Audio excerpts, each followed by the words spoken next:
পানি আর পানি।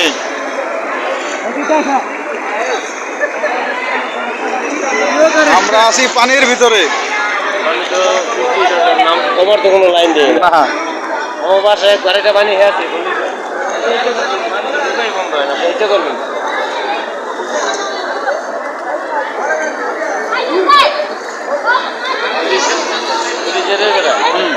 ফ্রিজের কম্প্রেসার আছে না?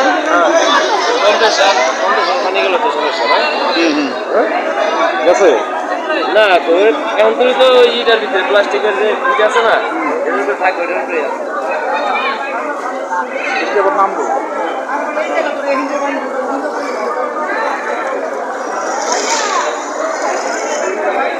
আমরা এখন পানিবন্দি আছি, পানিবন্দি। কতক্ষণ পর আমরা নৌকা চালাবো।